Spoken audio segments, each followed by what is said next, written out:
Why Hollywood can't write good women characters. Does Supergirl pass the Butler test? Emily Butler is a YouTuber from Nashville. She lives in Nashville. She used to work in Hollywood at one of the agencies. Follow her YouTube channel. She does video essays, and she talks about why Hollywood can't write good female characters. Let's watch her video, and she proposes a new test she would name the Butler test. Let's watch it. It's a little longish, but I'll pause for us to comment. It's about 4 minutes. I'm going to propose a test that literally can assess a character based on 3 specific attributes, 3 rules. I got 3 rules in this test, just the same as Allison Bechtel had in her test. Only these rules are going to measure the depth of a character on screen. And while I've developed this test specifically to grade female characters, it can be applied to any character. I specifically want to call out, though, using it on female characters because clearly Hollywood can't get that right. They cannot get the base of what makes a good character and apply it to a woman correctly. So I've made this test. I'm going to go through this test with you. I call it the Butler test. Here we go. Rule number 1. The character has a worldview, an attribute, an opinion, or skill that is very specific to them. It can't just be a generic feminist type, this girl is good at fighting. We've decided that she's good at fighting. It has to be along the lines of Ellie Sadler is an expert in her field at ancient herbology, right? It has to be something that is specific and unique to that character themselves. Rule number 2. Okay, so what do we think of that? That's a good first rule. I don't think we even see that in any men characters. No, like we just mentioned, Captain America. Yeah. You can also say Tony Stark had his own worldview. That's why he was also a genius technological inventor. Right. But see, that was the reason why Civil War, at least in the comic book, was so great, because you had Captain America versus Iron Man, 2 heroes with opposing viewpoints on how to solve a problem, and their conflict was so great that it caused this rift in the superhero community of the MCU at the 616. I mean, that's the beauty, and that's why the stories are great, is because you can have that kind of dynamic and explore it. Supergirl had none of that. Well, I don't think you necessarily have to have like such a specific thing, but you should, like, a level of competence is always something a character needs to engender the affection of an audience. Well, I mean, I think of this. If you describe Captain America without what he looks like, you cannot describe his physical appearance, and describe Tony Stark, again, no physical, not the costume. You could tell who I'm talking about by describing the character's values, virtues, what they stand for, what they're good at. You just keep going. It's like it'd be like Match Game or some game show. Let's hear rule number 2. The story has to give context as to how that character came to have that opinion, skill, or worldview. This can be one simple scene. This can be even a line, but it has to explain why they are the way they are. Contrast that with freaking Rey, okay, who has spent her life scavenging on Tatooine and was abandoned by her parents as a small child. Yet she is like Jakku, to be fair, but whatever. That I get why you mixed it up.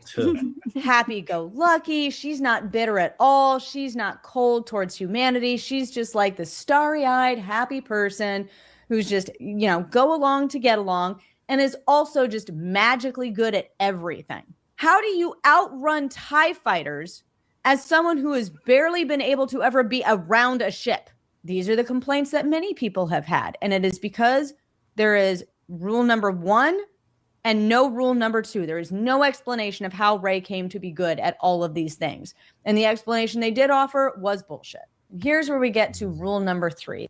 Okay, so what do you think of that rule number 2? I mean, it's just, she lays it out there. Yeah, I totally agree. Believability, right? I mean, it doesn't have to be something real long and extensive. It could be a simple explanation. It could be dialogue. You could see it in the distance. I think you got to have it, though. The Yeah, so, Supergirl like- saw her planet blow up. Or Ooh, there you like go. that. Yeah, there you I go. mean, like with Ray, people Well, no, complain, how did she no. fly the Millennium Falcon? She Was did she too. supposed to do a line like, I sneak in at night and I practice flying these ships? Or is it just supposed to be inferred, right? When she beats up the thugs, it's supposed to be inferred that she's probably been dealing with these fuckers for quite some time. I get it. We're not all stupid, but yeah, for some characters, for the big abilities, it probably helps if you have something in it that shows So, like, why her- they know. Her worldview of Superman sees the good in people and I see the truth. Like, how did she come to have Yeah. that? And what is I mean, what does that even what is mean? the Explain it. truth? What does that Well, even yeah, what- mean? And what is the truth? What does that mean? Yeah. Right. Yeah, where was she betrayed where that became her It didn't show her fighting for resources on her floating planet. It seemed like it was quite nice there before the kryptonite mysteriously appeared and started killing everyone. Everyone loved her. She only had people that wanted to save her life and make sure that she lived. Well, the explanation also shows the struggle too, no matter what it is, right? I mean, with Ray's character, there was no struggle, and she just, fell ass backwards into all of these wonderful gifts. If you would have seen maybe a struggle in her past, or even in dialogue, her talking about the struggle she had learning this skill, then you'd respect her a little more. Same with a lot of these female characters. Or in the She case hasn't of been to Ray, Dagobah for training.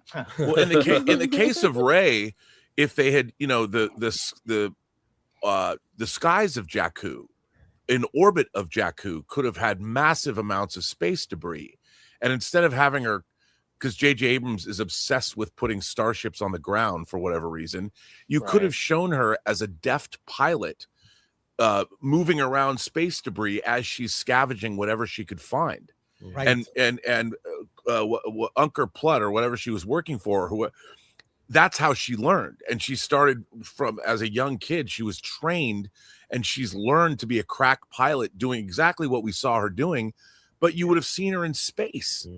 And that would have been more Star Warsy, and that would have given you something much more visually interesting. I mean, I get it. Ooh, a starship crashed on a planet. That's an interesting visual. But what it does not do is it doesn't give you anything that you can say about your character. But if you made her a scavenger that was, I mean, we already have space to be problems on this planet. Imagine if there was a massive battle over yours.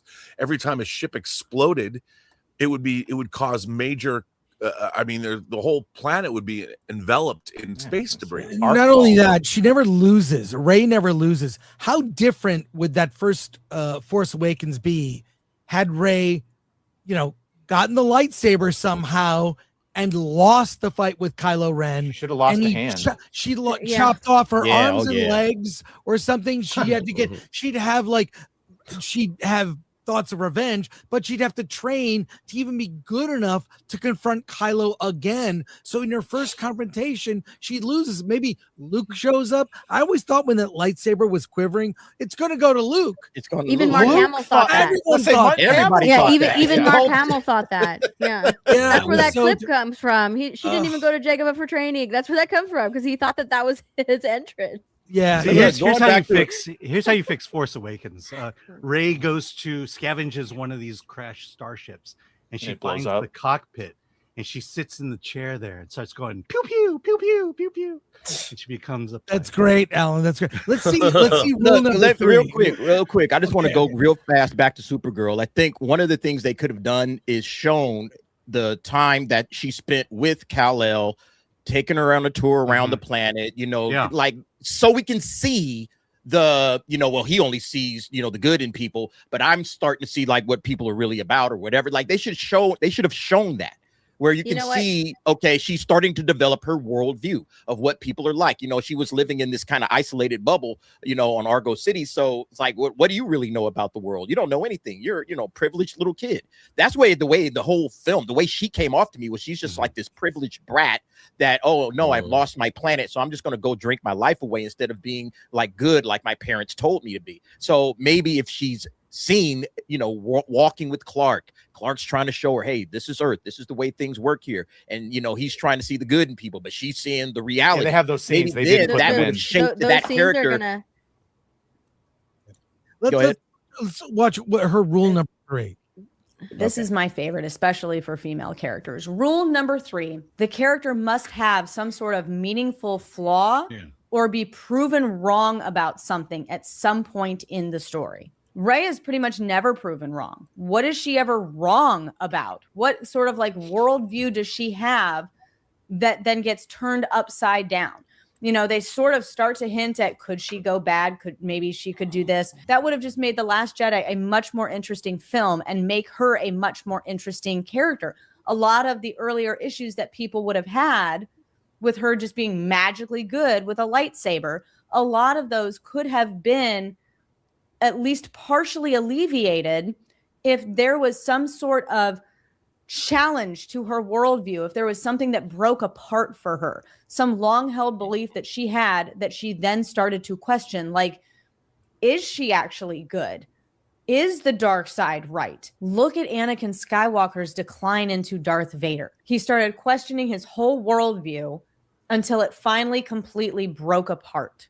And it doesn't have to be something as big as that, but she just has to be proven wrong on some level. She has to be fallible. The character has to have a little bit of fallibility, a little bit of humility to get the audience to like her, to relate to her, to help her come back from this. But that makes so much sense. And follow Emily Butler and watch the entire video. We'll put a link in the description. What do you guys think about these the Butler test? It's interesting because that last one, I've heard it referred to as the fatal flaw. You know, all your heroes have to have a fatal flaw that they have to overcome ultimately, Right. or that the villain, the antagonist, exploits that fatal flaw, and that person has to do it. And the first time I heard this idea pointed out was with Captain Marvel. And it seems like, you know, because Captain Marvel, you know, her flaw was she didn't know she had the power. That's not a fatal flaw. She had it. But the thing is that it seems like that was the start, where every single female hero could not have a fatal flaw. You know, it was always, you know, you need to become the person you are. So they didn't know who they were. But that's not quite a compelling story. And you can't keep telling that story over and over and over again in all your female superhero-led movies and stories. And with the flaws, you know, I don't want our heroes humiliated either. You know, I want them to, you know, have confidence. I want them to be competent and to be good people. You know, like she said, she's talking about humility. All of these 3 steps, they're not that complicated, right? I mean, that's how we look up to anybody in our life, and it just makes them more human. And I think that, you know, with a lot of female characters, they're just so unlikable because they're just so inhuman, because they lack a lot of these very simple attributes that, you know, our moms have, our aunts have, our girlfriends have, whatever it is. And I think, you know, I want flawed women, but I don't want them to be humiliated for it. Like poor Superman was in the Superman movie. What they did to him, every bit, you know, he was flawed, and that's great. Good for him. But geez, they just spit on him. They pissed on him, and they humiliated him all the way through. And, you know, the funny thing with Supergirl is I didn't see it. And I'm glad I did, because you guys are cueing me in it. It sounds awful. But, you know, it seems like all of her flaws are flaunted, right? Like they're supposed to be sort of like crowning a little bit. Like she's so flawed and dirty and messy, it's a good thing. Is that sort of the case? Kind of, but not really. They had a compelling thing that they didn't. You're muted, Chris. But they had a compelling thing that they showed for a second and then never picked back up on. And it's actually a main reason why Kara doesn't like being on Earth. And that's that she doesn't feel she's as good as Superman. The opening newspaper that Crypto pisses on, if you actually read that article, it says like Superman saves hundreds and then she saved cats from a tree. So there's a whole story, and they shot those scenes because there's like scenes behind the scenes. And that was Superman's fault?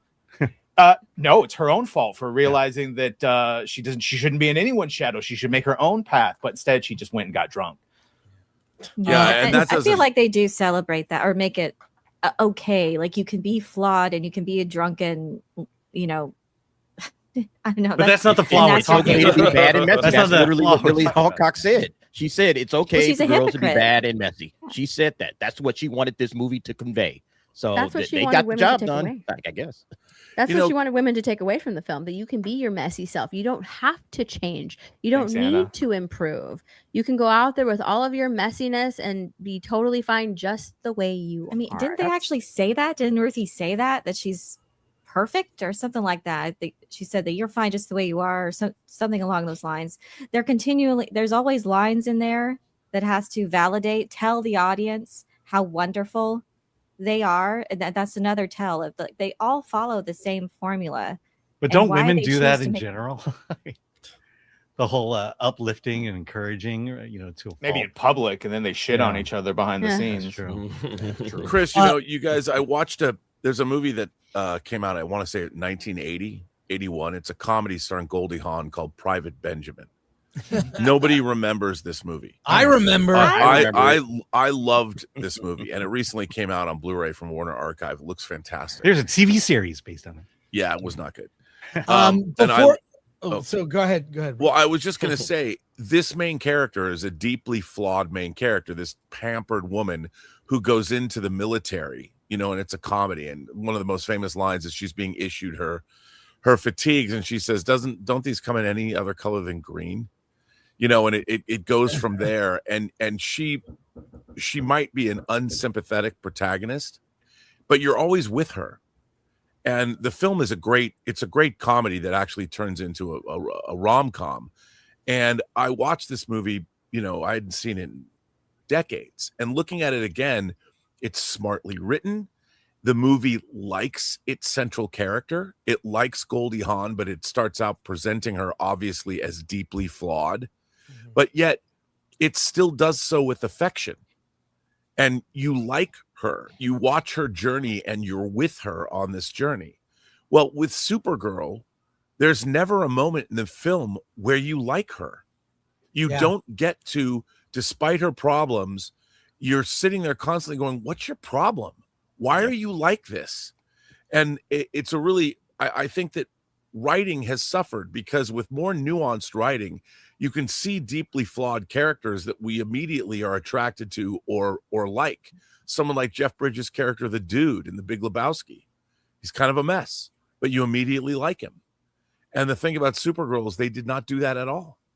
You never liked Kara Zor-El.